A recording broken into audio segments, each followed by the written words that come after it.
Hello everyone, welcome to our driving lesson na po, no? This is number 8.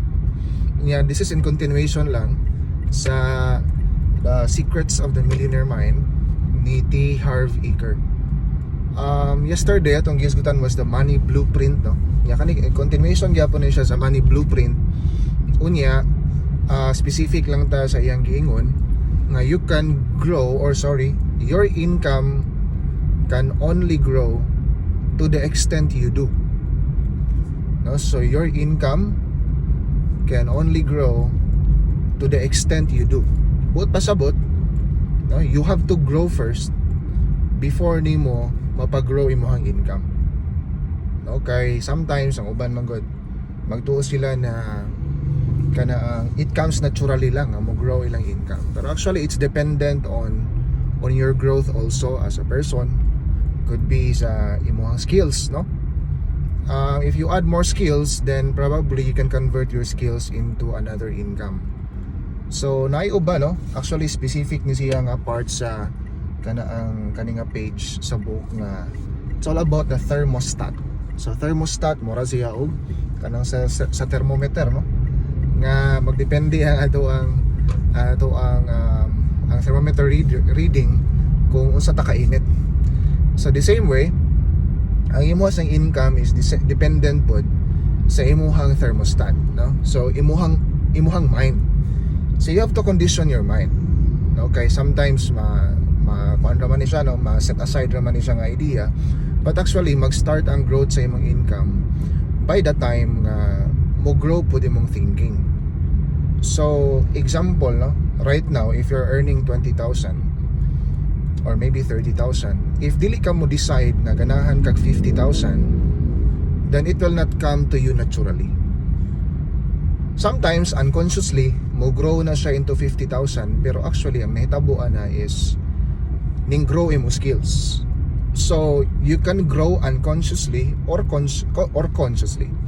So asa may ganahan nimo kadtong mo grow lang ka nga wa nimo damha, or ganahan ka mo grow nga imuhag yung gihagawan, because sometimes, no, you can accelerate kaning niya nga mga achievements kung imo siyang tuyuon.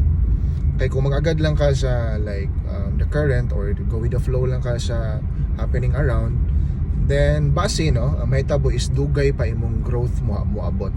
Kay we grow man gid hinoon siguro naturally, but if you want, no, you can choose nga mo accelerate imong growth by by putting more efforts. So kanang naa siya, you can decide right now if you're earning 20 or 30,000, and then miingon ka nga I want 50,000 because this is what my family deserves. Kay depende man pud na sa imong sa imong thinking. Example, if 20,000 kay para nimo 20,000 ra gid po nang imong deserve, then maybe you have to change that thinking. Na mingon ka nga I deserve 50,000, I deserve 100, 200, or even a million. Unya kanang naa nga portion, no, diha na mo align tanan nga mangita po kag new skills, or i-improve nimo imong existing skills so that maka-earn po ka more using your skills. So kanang naa, no, the thermostat, you have to decide, or you have to understand kung unsa imong thermostat. Nganong ang ubang tao, for example, when they look for a job, nganong mangita man silang trabaho nga 20,000 ang income. So actually, no, sa ilang sigig pangita makita gyud sila 20,000 nga income. Now ngano ang uban di mo sila modawat sa 20,000, ganahan man gyud sila 30. Eventually makita gyud po na sila tag 30,000 nga job, because they know in themselves that they deserve it, and then at the same time mao man gud pud ilang gipangita, so mao po'y gihatag. So di ba na sa Bible, no, seek and you will find.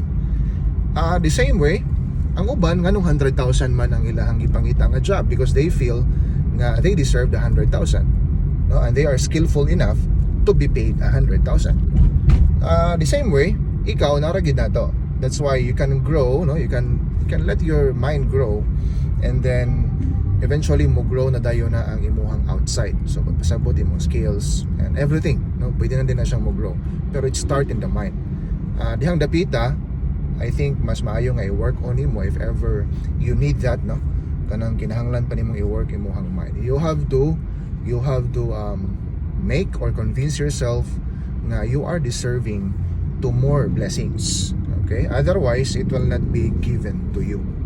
So that's it, no? Thermostat na siya. Mao na nga naay uban nga earning 1 million for example per month, unya pagkahuman na iniabot ang time nga 100,000 ang ilang income. So basically for them, they are failing, no? Failure ang ilahang feeling because ang ilang thermostat is 1 million man. Pero sa uban kanang 100,000 achievement na siya. So sa imuhang part kana ang example, just siguro ask yourself, no, unsa imong thermostat and unsa man nga income ang gideserve nimo and sa imong family. Okay? Yeah, if ever man gani, example, you're earning 30 but your family deserves 50 or 100, then you have to grow. So first, mag-start yung sa imong mind. Okay? Read books.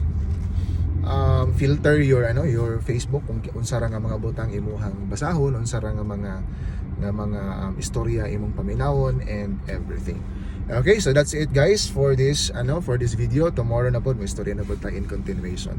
Okay, goodbye everybody and have a good day.